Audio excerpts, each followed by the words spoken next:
क्या नरेंद्र मोदी सिर्फ 15 से 20 सीटों की वजह से प्रधानमंत्री की कुर्सी पर बैठे हैं? राहुल गांधी ने ऐसा बोला है। उन्होंने ये कहा है कि अगर 15 से 20 सीटों पर धांधली ना हुई होती, तो मोदी आज प्रधानमंत्री की कुर्सी पर नहीं बैठ पाते।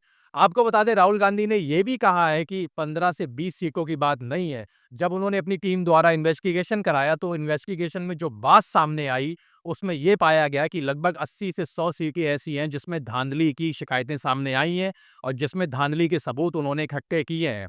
आपको बता दें, राहुल गांधी ने ये पूरे कॉन्फिडेंस के साथ दावा किया है कि इस सारी धांधली के सबूत उनके पास हैं और आने वाले समय में वो ये सारे सबूत इलेक्शन कमीशन के सामने खुलेआम पेश करने वाले हैं। पहले आप सुनिए राहुल गांधी ने क्या बोला। And taken over. We did not have proof, so we could not make these type of statements earlier. But I'm making this statement confidently because I have 100% proof now. And whoever I have shown it to has fallen off the chair. Literally, they said, how can this be possible? Well, it is possible. It is happening. तो आपने देखा राहुल गांधी कितने confidence के साथ कह रहे हैं कि उनके पास इलेक्शन की जो धांधली हुई है इलेक्शन में, उसको लेके बहुत सारे सबूत हैं और बहुत जल्दी वो उसे इलेक्शन कमीशन के सामने रखेंगे। राहुल गांधी इतने कॉन्फिडेंस में थे, उन्होंने ये भी बोल दिया कि आज तक उन्होंने ऐसा बयान नहीं दिया क्योंकि उनके पास इलेक्शन की धांधली को लेके कोई सबूत नहीं थे।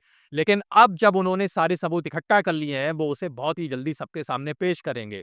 उन्होंने अपने सबूतों को एटम बम से जोड़ते हुए बोला कि उनके पास एक इतना बड़ा एटम बम है, जिस दिन वो एटम बम फटेगा उस दिन सारे लोग शॉक्ड हो जाएंगे। आपको बता दें, रक्षा मंत्री राजनाथ सिंह ने राहुल गांधी के एटम बम वाले बयान पर पलटवार करते हुए कहा कि ना तो राहुल गांधी के पास कोई सबूत है और ना ही राहुल गांधी के पास कोई एटम बम है। अगर राहुल गांधी के पास कोई एटम बम है तो वो उसे फोड़ें और दिखाएं कि उनके एटम बम में आखिरकार और उनके एटम बम की सच्चाई क्या है। 5 अगस्त वो तारीख बताई जा रही है जिस दिन राहुल गांधी अपने सबूतों का एटम बम फोड़ेंगे। हालांकि इस तारीख की पुष्टि अभी राहुल गांधी की तरफ से नहीं करी गई है।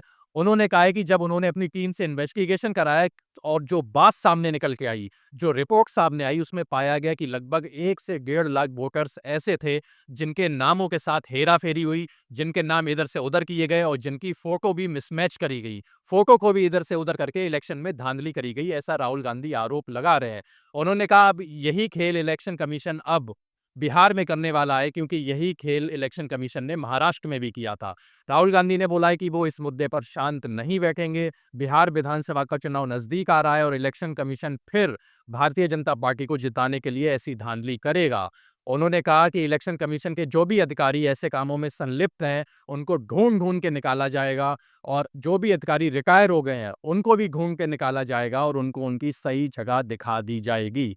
राहुल गांधी ऐसा दावा कर रहे हैं।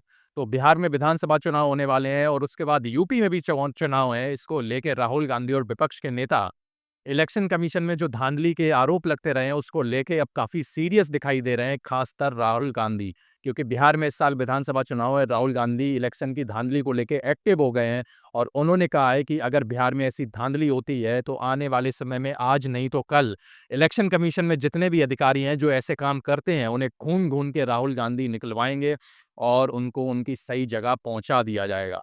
तो फिलहाल देखते हैं राहुल गांधी जो उनके पास एटम बम की बात कर रहे हैं, वो कौन-सी तारीख को अपना एटम बम फोड़ते हैं और जिन सबूतों की वो बात कर रहे हैं, उनके पास ऐसे कौन से सबूत हैं, जिससे वो इलेक्शन कमीशन को कटघरे में खड़ा कर रहे हैं।